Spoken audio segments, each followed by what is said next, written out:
삼자 톡톡. 안녕하세요. 삼성자산운용 박현우 과장입니다. 네, 벌써 이제 추석 연휴가 지났는데요. 어떻게 추석 연휴 잘 보내고 오셨나요? 저는 잘 쉬었는데 네. 그동안 금리가 너무 튀어서. 아, 쉬는 동안 금리가 네, 너무 튀어가지고 좀 네, 걱정이 많으셨을 네. 텐데. 연구원님께서 말씀해 주신 것처럼 미국 금리가 좀 많이 올랐는데 9월 FOMC 결과만 보면 사실 금리를 동결을 했지만서도 점도표 상으로 이제 최종 금리 상당히 좀 올라가면서 금리가 좀 상승 압박을 받은 것 같은데 올해 추가적인 금리 인상이 있을 수도 있다 이렇게 좀 해석을 해야 될까요? 네, 일단 이 첫 번째 차트를 보시면 미국의 소비 경기에 대해서 제가 좀 그려봤는데요. 최근 FMC, 10월 FMC가 좀 매파적으로 해석이 됐습니다. 말씀 주신 것처럼 점도표가 상향되면서. 이렇게 점도표 상향한 매파적 FMC의 의미는 최근에 그 소비 지표를 필두로 좀 경기 지표들이 강하게 나오면서 예비적인 성격으로 좀 매파적인 회의를 진행했을 가능성이 있다고 봅니다. 다만 지금 현재의 소비 경기는 고금리에 따라서 4분기부터 약간은 둔화될 것 같은데요. 이 차트를 보시면 소비자들이 가장 체감을 많이 할 수 있는 48개월 오토론 금리, 자동차를 살 때 대출하는 금리를 보시면 이게 제가 지금 파란색 선을 거꾸로 그려놨는데 8% 근처까지 빠르게 상승한 모습을 보실 수 있습니다. 코로나 이전만 하더라도 이 오토론 금리가 상승하면 개인 소비 지출이 좀 줄어들고 하는 모습을 확인하실 수 있는데 코로나 이후에는 그 상관관계가 조금 어, 동조화가 깨진 모습을 보이고 있거든요. 근데 이제 기준금리도 정상화돼 있고 이런 상황에서 올해 말 정도 되면 금리 상승이 소비 경기에 반영되면서 소비가 좀 둔화될 수 있지 않을까라고 해석을 하고 있습니다. 그래서 결론적으로 11월 FMC 전까지 이 소비 지표가 또 한 번 서프라이즈가 나올 가능성은 그렇게 크지 않다고 보고 있고요. 때문에 11월 1일 FMC에서는 추가 인상보다는 현재 수준에서 동결 가능성이 좀 더 높지 않을까라고 생각을 하고 있습니다. 또 최근에 그 추석 동안에 미국 금리가 많이 튄 거는 그 구인공고라는 지표가 잘 나왔기 때문인데 바로 어제 나온 ADP 민간 고용 같은 경우에는 또 예상보다는 좀 덜 나오면서 이 고용의 방향성이 좀 엇갈리는 모습으로 지표가 확인되고 있기 때문에 이 고용에 대해서도 너무 계속 서프라이즈로 나올 거다라는 우려는 좀 너무 과도하지 않나라고 생각하고 있습니다. 네, 제가 이어서 말씀을 드리겠습니다. 네. 소비 지표와 고용 지표에 대해서 말씀을 드렸는데, 그거 외에도 이제 제조업 지표를 보시면은, 지금 많이 반등을 하고 있는 상황이거든요. 저희가 생각하기에 이 제조업은 바닥을 다지고 턴어라운드 할 걸로 예상을 하고 있습니다.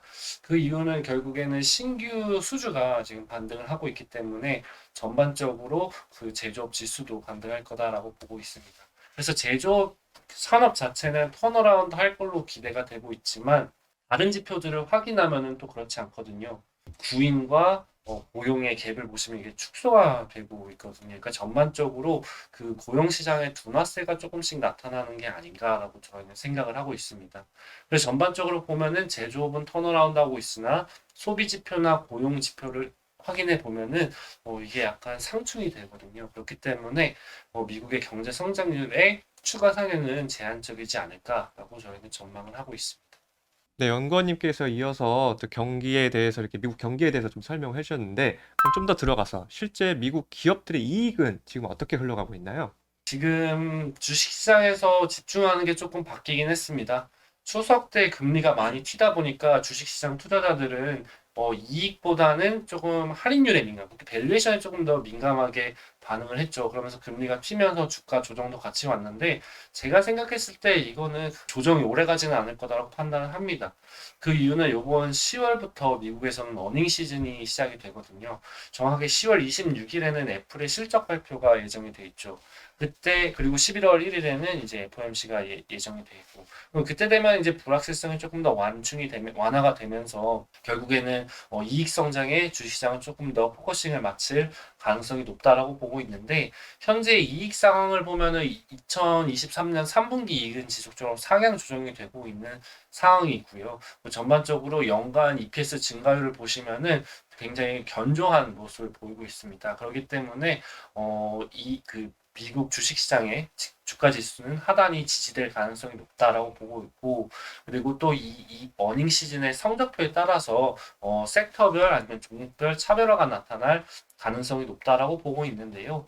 업종별로 보면은 사실 지금 그 이 기여도가 가장 높은 거는 AI 밸류체인과 관련된 섹터들이 좀 좋죠. 뭐 반도체나 아니면 AI와 관련된 소프트웨어들의 이익 성장세가 지금 주목이 되고 있는 상황이고, 헬스케어 업종 같은 경우에는 뭐 약가 협상이나 아니면은 뭐 의료보험 미가입자 비중 확대 등의 악재들은 있습니다. 다만 뭐 리제레놀이나 뭐 일라일리 같은 경우에는 아직까지 실적 모멘텀이 살아있기 때문에 그 업종 내에서의 차별화가 조금 나타날 수 있어서요. 종목별로 접근하는 게 옳다라고 말씀을 드리고 있습니다.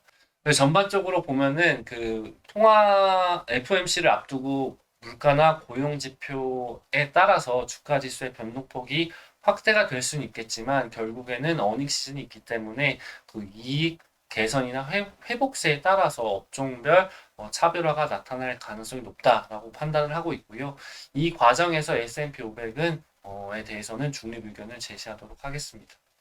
네, 올 연휴 때 저도 이제 차를 몰고 돌아다니다 보니까 기름을 넣어야 될 때 확실히 실감이 되더라고요. 유가가 굉장히 많이 올랐구나라는 것이 좀 실감이 됐는데, 유가가 오른다는 것은 사실 우리가 사용하는 이런 이제 실제 생활 비용들이 올라가는 거잖아요. 그러면서 이런 것이 또 추가적인 금리 인상을 자극할 여지가 있는지 그런 것도 많이 궁금해 하십니다. 그래서 이런 유가의 상승이 금리의 상승으로 이어질 그런 개연성, 이런 것도 한번 설명해 주시면 좋을 것 같습니다.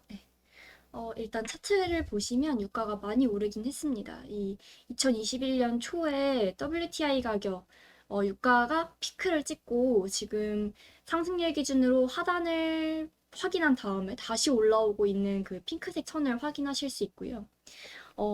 연준이 집중하고 있는 핵심 PC 디플레이터와 그냥 PC 디플레이터를 좀 한번 같이 보실 필요가 있는데, 연준은 그냥 PC보다는 핵심 PC 디플레이터에 좀 더 집중을 하면서 통화 정책을 운용을 하고 있습니다. 이 핵심 PC 디플레이터는 아시다시피 기존 PC에서 변동성이 큰 유가 같은 항목을 제외한 그런 물가고요. 때문에 이 핵심 PC 같은 경우에는 과거 흐름을 보시면 WTI 가격과 그렇게 크게 동조화되는 모습은 보이지 않고 있습니다. 그래서 지금 저희는 유가 전망을 100달러를 뚫기보다는 지금 현재 수준에서 좀 지속될 것 같다. 현재 수준의 고유가에서 지속이 될 것 같다라고 예상을 하고 있는데, 지금 수준의 유가에서 장기간 지속이 된다면 물가 경로가 소폭 상향되면서 명목금리가 조금 오를 수도 있을 것 같습니다. 그래서 최근에 추석을 지나면서 명목금리가 좀 오른 것도 있는 것 같고요. 근데 그럼에도 불구하고 저희는 이게 기준금리를 더 인상시킬 요인이라고는 보지 않습니다. 말씀드렸다시피 핵심 PC 디플레이터가 유가에는 그렇게 크게 연동되는 항목이 아니기 때문입니다. 유가의 상승이 물가의 상승으로 이어지는 것은 맞으나, 연준이 금리 인상을 결정할 때 참고하는 지표가 네, 유가를 제외한 물가 지표를 참고하고 있다 보니 유가의 상승이 반드시 금리 인상에 영향을 미치지 않을 것이다 네, 라고 맞습니다. 이해하면 되겠네요. 네. 네. 방금 얘기한 유가 이슈 말고도 연방정부 예산안 관련해서 셧다운 이슈도 계속 뉴스에 나오고 있는데요. 채권 시장에 어떤 영향을 미치고 있을지 그런 것도 좀 궁금해집니다. 일단 이 셧다운이라는 게 뭔지 다들 아시겠지만 간단하게나마 짚고 넘어가자면 미국의 회계 연도는 1월부터 시작하지 않고 전년도 10월부터 시작을 합니다. 그래서 2024년 회계 연도는 이번 10월부터 시작이 되는데요. 10월까지 예산안이 통과되지 못하면 연방정부가 아예 운영을 하지 않는 이 셧다운이라는 것이 발생을 하게 되고요.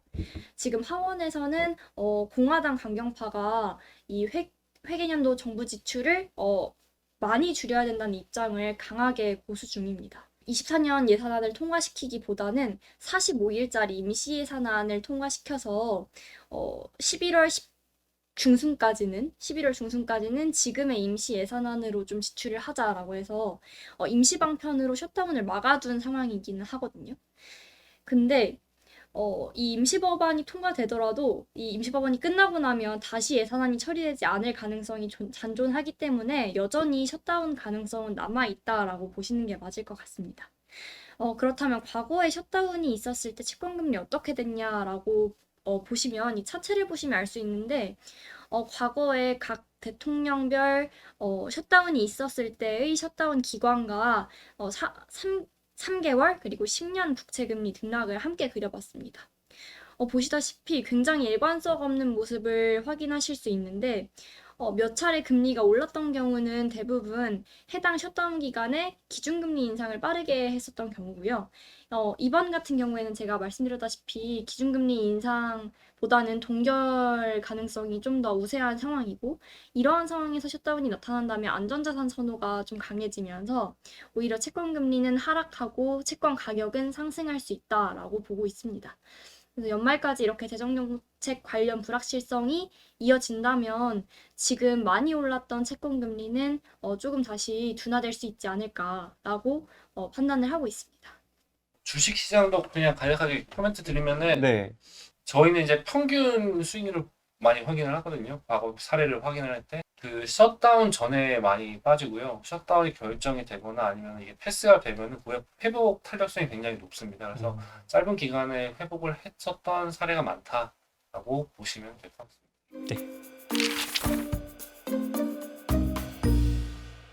네, 그러면 지금까지 뭐 미국 시장도 알아봤으니까 한국 시장도 한번 알아봐야겠죠. 일단 먼저 폭넓게 3분기 어땠는지 한번 좀 짚어주면 좋을 것 같습니다. 네, 지금 한국 주식시장을 분석하는 게 진짜 굉장히 어려운 시간인 것 같습니다. 그래서 저희가 하는 게 이제 우선 수급 분석도 좀 하거든요. 근데 이게 패턴이 과거와는 조금 바뀐 것 같습니다. 예전에는 외국인들은 패시브 중심으로 하기 때문에 전체 베스켓을 담는 전략을 쓰거든요. 네.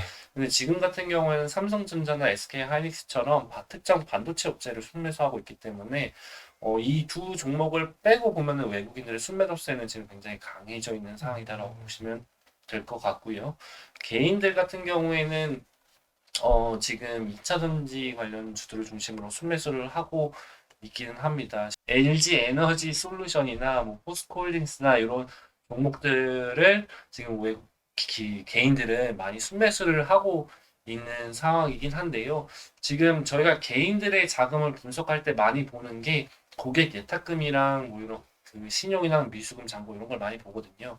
근데 지금 그 고객 예탁금이 크게 늘지 않고 있기 때문에 신규 개인 자금 유입이 좀 어렵지 않을까라고 판단을 하고 있고요.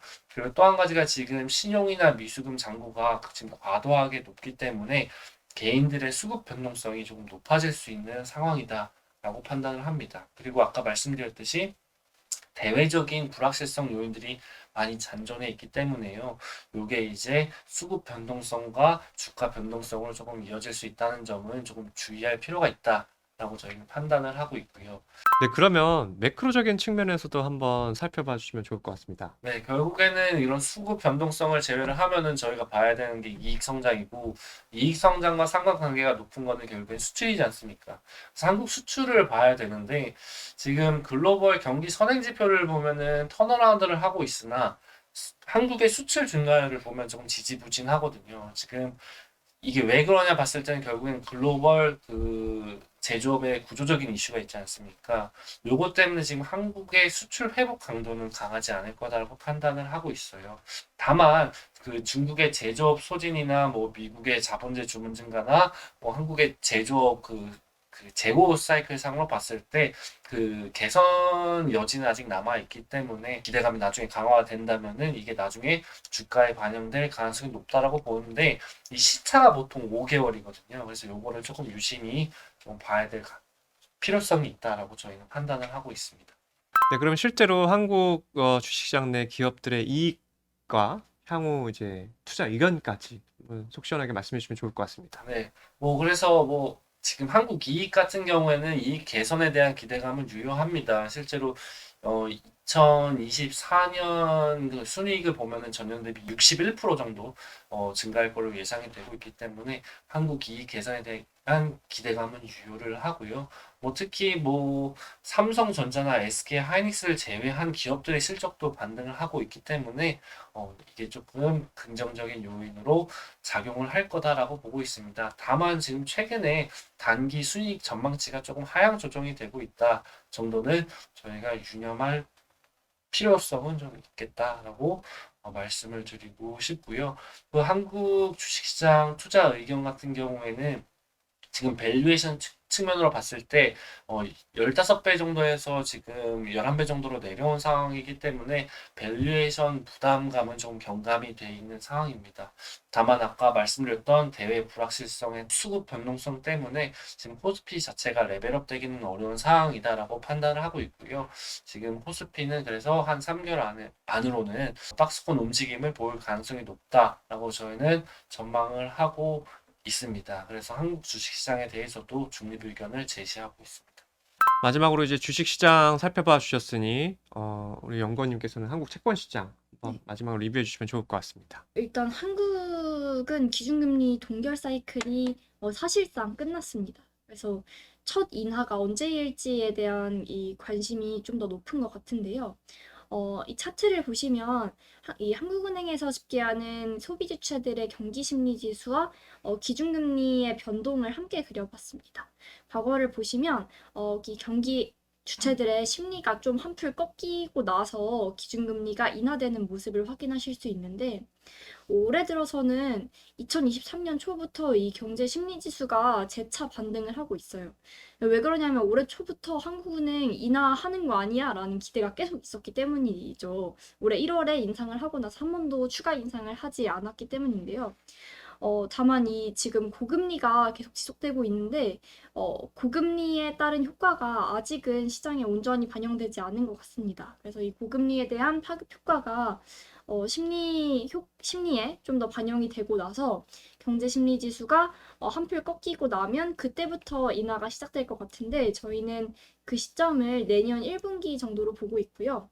올해 이렇게 심리가 좋았던 이유는 부동산도 좋고 한국 주식시장도 웬만큼은 버텨주었고 였기 때문인 것 같습니다. 다만 이 고금리가 지속되면서 소기업 위주로 좀 도산이 나타난다거나 은행권에서 불안이 나타난다거나 하면 그때부터 인하 시그널로 해석을 하면 될 것 같습니다.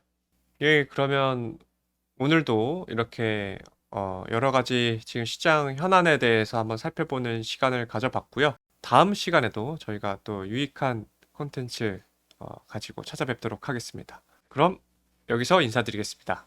삼자 톡톡